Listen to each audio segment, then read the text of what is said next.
A killer was on the loose, roaming along the railways across the country. He struck without warning, vanishing just as quickly as he appeared. The signs pointed to the most chilling kind of criminal, a serial murderer.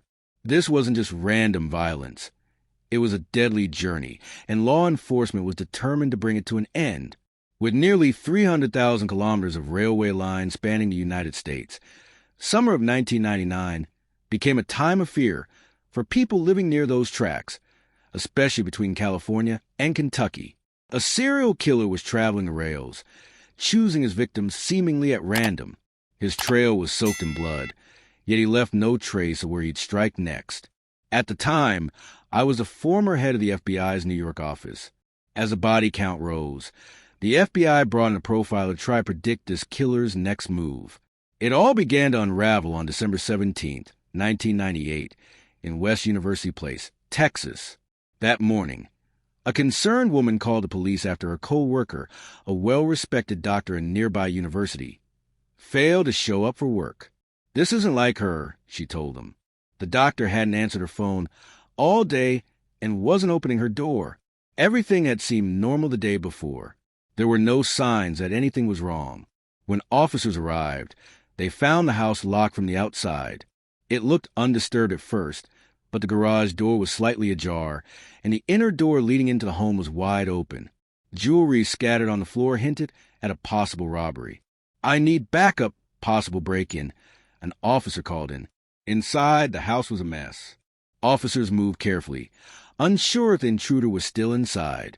Downstairs was clear, but a trail of clothing led them upstairs to the bedroom. There, they found the doctor's body. She had been viciously murdered. More reinforcements were called in. Detective Kent, with over a decade of homicide experience, arrived at the scene. Despite his time on the force, he was deeply shaken. The brutality was something else entirely. Blood was splattered across the hallway walls and doors. The body was partially covered, and a butcher knife lay on a pillow nearby. Investigators also found a blunt object smeared with blood. Both were weapons the killer had found and used on the spot. Police got in touch with the victim's husband, who had been out of town with their 2 children visiting relatives. The doctor had stayed behind due to work obligations. The scene painted a chilling picture. The killer hadn't rushed. He took his time. He even opened Christmas presents and rifled through the victim's belongings. Her purse was dumped out, ID placed openly, and in the kitchen, half-eaten fruit was still lying around, suggesting he lingered. Even more unsettling was the Jeep key, still in the house. According to the husband, there was no spare. The garage door area, where the killer likely entered, revealed no fingerprints. But then, detectives noticed something else. Parts of the car's steering column and tools were on the workbench. It looked like the killer had stolen the Jeep by breaking the steering lock and hot wiring it. One critical mistake. The plastic piece from the steering column had fingerprints on it. That would be key evidence for the lab. The autopsy revealed multiple stab wounds and severe blunt force trauma to the head. Even worse, the victim had been sexually assaulted. Detective Maha, one of the investigators, couldn't shake it. This wasn't just a killing. This was something far more violent. Just 2 days later, nearly 300 kilometers away in San Antonio, police found the victim's abandoned Jeep in a motel parking lot. The license plate confirmed it. It was hers. The steering column cover was missing, and inside were a guitar and a butcher's cleaver. The husband later confirmed those items had been taken from their home. The killer had stolen the car under pressure and left behind few usable prints. But the one on that piece of plastic, that might just lead them to him. Although the Jeep had been found, investigators weren't able to recover any usable fingerprints from the vehicle itself. But back at the crime scene, things looked a little more promising. Forensics had lifted prints from the plastic steering column part found in the garage, an oversight by the killer. Once those prints were scanned into the database, they got a match. A name popped up, Rafael Reséndiz. That name was immediately flagged and forwarded to the FBI's database experts. As they dug deeper, they uncovered dozens of aliases and a criminal record that went back over 20 years. At that moment, an active arrest warrant for auto theft was already in place against him. Looking further, Agents reviewed records from immigration authorities and discovered that Reséndiz had a long history of illegally crossing the U.S.-Mexico border. In fact, just recently, he had been arrested in California for trespassing on railroad property and carrying a weapon. He'd been deported back to Mexico, but somehow he had returned and was back in Texas. He didn't have a permanent address, which made tracking him nearly impossible. Hoping for a lead, Detective Maha combed through his file and found a possible connection. Reséndiz had a sister living in Albuquerque, New Mexico. She was brought in for a phone interview at the local police department. When asked about her brother, she admitted she didn't know much. They rarely spoke. Occasionally, he'd show up, stay briefly, and vanish again. Detective Maha asked her to contact him immediately if she heard anything. She seemed uneasy, clearly shaken by the idea her brother could be involved in something so dark. Her discomfort was understandable. If he really was a killer, she wanted nothing to do with it. Meanwhile, law enforcement began spreading wanted posters and alerts along the railways Reséndiz was known to frequent. Dozens of tips came in, but none led to his capture. By March, just months after the doctor's murder, police spotted him near train yards in San Antonio. Every time, he barely escaped. He was always just out of reach, leaping onto trains and disappearing down the tracks. With thousands of miles of railways across the country, Reséndiz could have been anywhere. Then, in the quiet town of Weimar, Texas, about 140 kilometers from the earlier crime scene, something terrible happened. Locals were worried because their pastor and his wife hadn't shown up for Sunday service. Their door was wide open. When police arrived, they found the couple murdered in their bed, in a town where crime was almost non-existent. This was shocking. Investigators from the Texas Rangers and the sheriff's office responded quickly. The weapon? A sledgehammer taken from the couple's own garage. The coroner estimated they were killed sometime between Friday night and early Saturday morning. Strangely, nothing appeared stolen. Cash and valuables were left untouched. So, robbery clearly wasn't the motive. Using luminol to test the bedroom for hidden blood traces, police found evidence not just from the victims, but also from someone else, likely the killer. The woman had also been sexually assaulted. It was beginning to look like a pattern. The killer didn't just attack and flee. He stayed. He ate in their kitchen. He carefully examined their IDs. Just like in the earlier murder, he took his time. At that point, investigators still hadn't connected this murder to the earlier one in West University Place. But that was about to change. By May, the pieces started coming together. The fingerprints found in the doctor's home matched those left in Weimar, and the couple's red pickup truck had gone missing. It was now believed that Reséndiz had stolen it to make his escape. Police put out an alert for the stolen vehicle.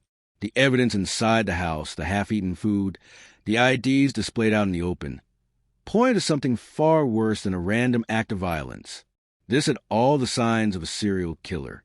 To confirm their suspicions, the Texas Rangers reached out to the FBI's Houston field office and asked for a criminal profiler.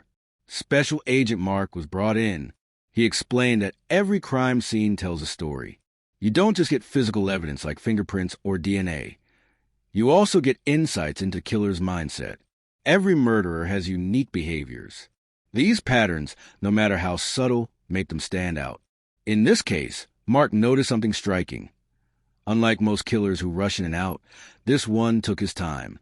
He sat down, examined family photos, opened wallets and handbags, yet he never took cash or credit cards. Profiler analysis suggested something deeply personal. This wasn't about money. It was about control. The killer kept attacking long after the victims were dead, then covered their bodies afterward. That mix of violence and regret hinted at a disturbed mind, possibly grappling with guilt, but driven by something much darker. One of the eeriest things investigators noticed was how the killer would cover his victims after the murders. That subtle act hinted at possible guilt, or at least some emotional response to what he'd done. Another strange detail was the way he laid out the victims' IDs. It wasn't random. It felt deliberate, almost as if he was trying to assert control or dominance. Maybe he wanted to know who these people were. Maybe it gave him a sense of power. One of the Texas Rangers who worked with Special Agent Mark mentioned a strikingly similar case back in West University Place. The similarities weren't just about how the crimes were committed, but also the repeated, ritualistic elements. Together, these form what profilers call the killer's signature, a behavioral pattern unique to them. And in this case, there were clear connections. Both crime scenes had physical evidence, fingerprints, DNA. When forensic teams compared the DNA from both locations, they got a match. The same man had sexually assaulted both women. That raised a new question. How had the killer traveled from the first crime scene to second? After the doctor's murder, her Jeep had been found miles away, but a second vehicle was also reported stolen after the couple's death in Weimar.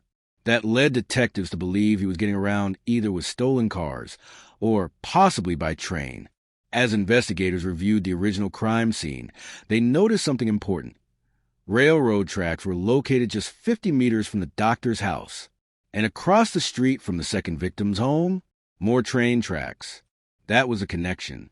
The FBI now believed they were dealing with a pathological serial killer, someone whose methods were refined over time. This wasn't someone who just woke up one morning and decided to kill.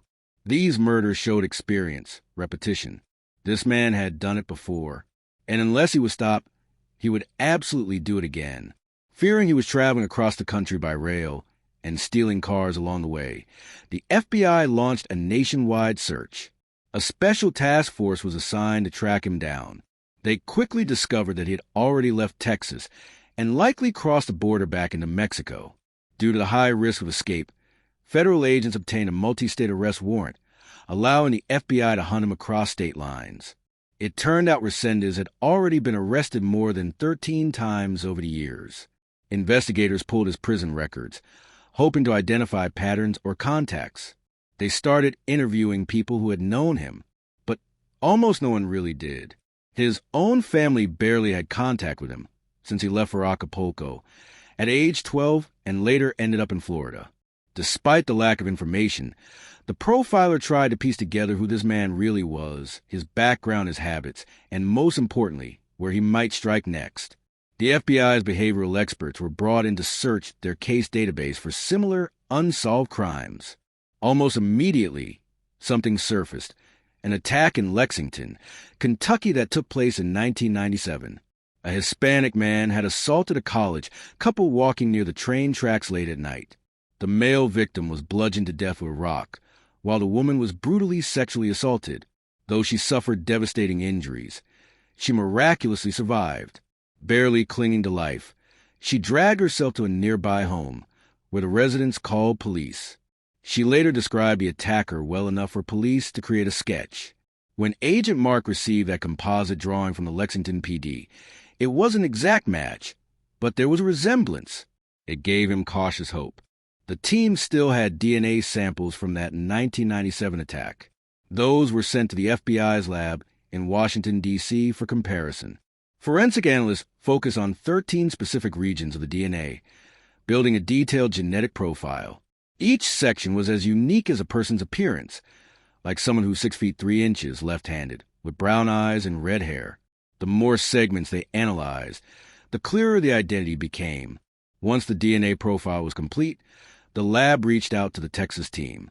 They compared results from both crime scenes, and the match was undeniable. It was the same man. Rafael Reséndiz was now linked to at least 3 brutal crimes across multiple states. Once the DNA results were confirmed, Agent Mark quickly shared the findings with his colleagues. When he called the Lexington police, the reaction was emotional. They had feared their case would never be solved, but now they had a name. Rafael Reséndiz was officially their main suspect. Across the American Southwest, authorities launched a full-scale search. Homeless shelters, train depots, and rail yards were combed over, but Reséndiz remained one step ahead. Then, on May 28th, investigators found a major clue: the missing red pickup belonging to the murdered pastor and his wife. It had been abandoned near train tracks in San Antonio. That meant one thing: Reséndiz had likely hopped a train to get away. Finding him was like chasing a ghost. Special Agent Mark and his team were overwhelmed. There were thousands of miles of track, with hundreds of trains running every day. Narrowing down where he could be was like finding a needle in a haystack. Still, they moved forward. Agents created a small flyer with his description and distributed it to train workers across the country. The public was urged to stay alert, especially near railroad areas. If anyone saw him, they were told to call the FBI immediately. They also teamed up with the railroad police to stop and check anyone suspicious. Hundreds of leads came in, but none brought them any closer to him. Their best lead remained his sister in New Mexico. The agent stayed in contact with her, hoping that if Reséndiz reached out, she'd report it, but she hadn't heard from him. And every time the FBI seemed to be closing in, he'd slip through their fingers again. Then came June. In Fayette County, Texas, a woman went to check on her 73-year-old mother who lived alone. The house had been ransacked, and her mother was nowhere to be found. Room by room, she searched until she reached the bedroom. There, she found her mother's lifeless body. The elderly woman had been beaten to death. Summer 1999. Now, the FBI was hunting a man tied to at least 4 murders across Texas and Kentucky. The media picked up the story, and soon the public had a name for him: the Railroad Killer. Like the other victims, the woman in Fayette County had lived near a railway. The brutality of the crime instantly raised red flags for Special Agent Mark. It was all too familiar. The body covered, jewelry rifled through, rooms disturbed. But strangely, expensive items were left untouched. Instead, the killer had taken small, personal objects. It was his signature, souvenirs from the people he killed, in the laundry room. Police found a fingerprint on the window. It was matched to Reséndiz. He had broken in, stayed a while, eaten fruit and bread, and moved slowly through the house. This wasn't just a break-in. It was a message. The killer was completely in control. 2 things stood out at the crime scene. First, a newspaper was left open on the couch. It featured an article about the recovery of the pastor's truck. Second, a brand-new toy train set was found, carefully placed on a guest bed. To investigators, it felt like a taunt, like Reséndiz was mocking them. Tracking dogs followed his scent to the nearby railroad tracks. And then, the trail went cold. Less than a day later, another murder was reported, this time about 150 kilometers from Fayette County. A 26-year-old schoolteacher had been raped and beaten to death in her bedroom. Her driver's license was pulled from her wallet and left displayed on a table. Like the others, she lived near a railway. Her white Honda had been stolen. Lab tests confirmed the killer's identity once again. Reséndiz had struck again. What worried agents most was the frequency of the murders. They were happening faster. Some serial killers, like Ted Bundy, began accelerating as pressure from law enforcement mounted. They went into a frenzy, unable to stop. The last 2 murders had taken place within just 24 hours. Authorities feared Reséndiz was becoming a spree killer. Then, on June 6th, a railroad worker spotted someone suspicious near the tracks in Flatonia, Texas, a small town halfway between Houston and San Antonio. "We've got an intruder," the worker radioed in. "He's heading west." Police and FBI rushed to the scene, but Reséndiz had vanished again. The moment Reséndiz was spotted heading west near the tracks, the alert went out. A railroad worker had radioed in the sighting immediately, prompting law enforcement and the FBI to spring into action. But, as before, he managed to slip away yet again. That was the last straw. At the FBI's Houston field office, agents launched Operation Trainstop, an aggressive multi-agency manhunt that brought together officers from more than 30 branches across the country. Special Agent Bobby was part of this massive effort. The operation split into 2 teams.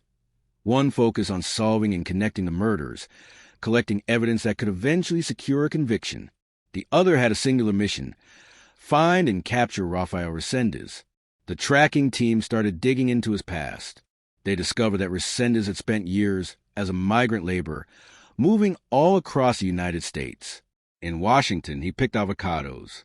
In Florida, he harvested citrus fruit. He had worked in Kentucky, North Carolina, you name it. Using this knowledge, The team compiled a list of addresses, towns, and contacts tied to his past. They hoped narrowing down his connections would lead to a hiding place. But in many of these locations, police presence became so frequent that locals grew hesitant to help. It didn't seem to matter. Reséndiz was extremely resourceful. He traveled light, stayed under the radar, and covered ground fast. And worse, he was still killing. Just days after the schoolteacher's murder in Houston, her car was found nearly 500 kilometers away, near the Mexican border. A knife was discovered inside. No sign of Reséndiz. But once again, train tracks were nearby. He could have gone anywhere. By the summer of 1999, over 30 law enforcement agencies were working the case. Every time a murder popped up that might be connected, Special Agent Mark Young was the one to evaluate it. "I was getting calls from police departments all over the country," he later said. Everyone thought they had a case that matched. Then came June 15th. Police in Gorham, Illinois discovered the bodies of a 51-year-old woman and her elderly father inside their home. The sheriff immediately suspected Reséndiz and called Agent Young. The crime scene was nearly identical to the Texas murders. The killer had broken in through a window and used a shotgun he found inside the house to kill them. As in previous cases, he took only worthless trinkets. But this time, there was a new twist. A message had been scrawled on the wall. Some believed this could be a sign of political motivation. But Agent Mark had seen Resendiz's prison letters and writings. He knew the man saw himself as a revolutionary, a thinker with a grand message. To the FBI, however, he was a dangerous killer acting out increasingly erratic fantasies. At the scene, one of the victims was found tied up, while the other lay lifeless on a table. Investigators believe Reséndiz had once again arrived by train, then stolen a car to escape. That vehicle was later found 100 kilometers away, near the Kentucky border. At this point, police across the country began combing through unsolved homicides, hoping to find more cases tied to him. Agent Young focused on one that stood out, a woman murdered in Hughes Springs, Texas, in October 1998. She'd been bludgeoned to death with an antique iron. The case had been well documented, and something about it felt familiar. Although she hadn't been sexually assaulted, the pattern matched. Covered body, ID placed in plain sight. With Reséndiz now linked to 8 murders, the FBI put him on their top 10 most wanted list. His wanted poster, listing over 30 aliases, was distributed nationwide. The case now had national attention. Special Agent Bobby explained that elevating the case meant more than publicity. It allowed the FBI to offer a reward of up to $100,000 for information leading to his capture. Law enforcement agencies were now scouring freight yards, rail yards, and train depots. But Reséndiz remained elusive. Special Agent Don from a Houston field office held press conferences to update the public. "This is a highly complex investigation," he explained. "Most of us have never handled anything quite like it. The biggest challenge? Too many unknowns. The killer had no fixed address, no steady income, no digital trail. Each new lead was just another puzzle piece in an overwhelming case. The number of victims had risen to 8. Fear gripped the public. 1 is too many," Don told the press, "and we will do everything in our power to catch this man." Rafael Reséndiz was smart, mobile, and ruthless, and he was still out there. As the search continued, the FBI knew they had to change the public's perception. Rafael Reséndiz wasn't just some random drifter hopping trains. He was a smart, strategic killer who knew how to disappear. Tracking him would take not just dedication, but massive cooperation from people across the country. By this time, the reward for his capture had jumped to $125,000, and tips were pouring in from every corner of the U.S. At the end of June, someone reported seeing him in a homeless shelter in Louisville, Kentucky. But, as always, he didn't stay long. He was gone before police arrived. Sergeant Mark Barnett of the Lexington Police Department issued a public warning. "If you live near train tracks, be extra cautious. Lock your doors. Stay alert. Watch for anything unusual." Over the weeks, the FBI received over 3,100 calls, producing more than 1,100 potential leads. One of them led to Mexico. A tip came into the FBI's Denver office from someone who'd spotted Reséndiz at a specific house. Investigators traced a call made from that house straight to Mexico, to the area where his family lived. A SWAT team quickly moved in, storming a house in Commerce City, Colorado. "Go, go, go! Hands up!" they shouted as they secured the home. But Reséndiz wasn't there. It was a case of mistaken identity. Still, they weren't giving up. The FBI and Texas Rangers kept close contact with his sister in New Mexico, hoping she'd be the one to finally bring him in. She insisted she hadn't heard from him, but promised to reach out if he contacted her. Then came a surprise twist. The FBI discovered Reséndiz had a wife in Mexico. Her existence had been unknown until now. Special Agent Bobby followed this new lead immediately. In fact, a Mexican news station had interviewed her, and that clip had aired and the U.S. authorities brought her to Houston for a 2-day debriefing. She gave agents insight into his habits, behaviors, and even the gifts he brought her over the years. Trinkets, angel figurines, even a guitar. These weren't just souvenirs. They matched stolen items from the murder scenes. She admitted she hadn't seen him in days. But she was worried. In Mexico, bounty hunters were now after him, and many didn't care if he was brought in dead or alive. They just wanted the reward. On July 10, 1999, the FBI finally got the call they'd been waiting for. It was from his sister. He had contacted her. She didn't want him hurt, and the agents promised he'd be treated humanely if he surrendered. 2 days later, on July 12th, Rafael Reséndiz agreed to turn himself in. At a small border crossing, he calmly walked up to a Texas Ranger, the same man who had terrorized communities across the country. One of America's most notorious serial killers, was taken into custody without resistance. During interrogations, he confessed to 13 murders, 4 which hadn't even been linked to him yet. He recalled each crime in stunning detail, even those committed years earlier. With this new information, authorities closed cold cases in Florida, California, Georgia, and more. When asked why he killed, Reséndiz claimed he wanted to eliminate evil. But among his victims were a doctor, a pastor and his wife, a schoolteacher, and elderly women, all innocent, all beloved by their families and communities. The manhunt for Rafael Reséndiz had lasted 8 long months, involving dozens of agencies and costing hundreds of thousands of dollars. He tried to plead insanity in court, but in May 2000, he was found guilty of murder. 4 days later, he was sentenced to death.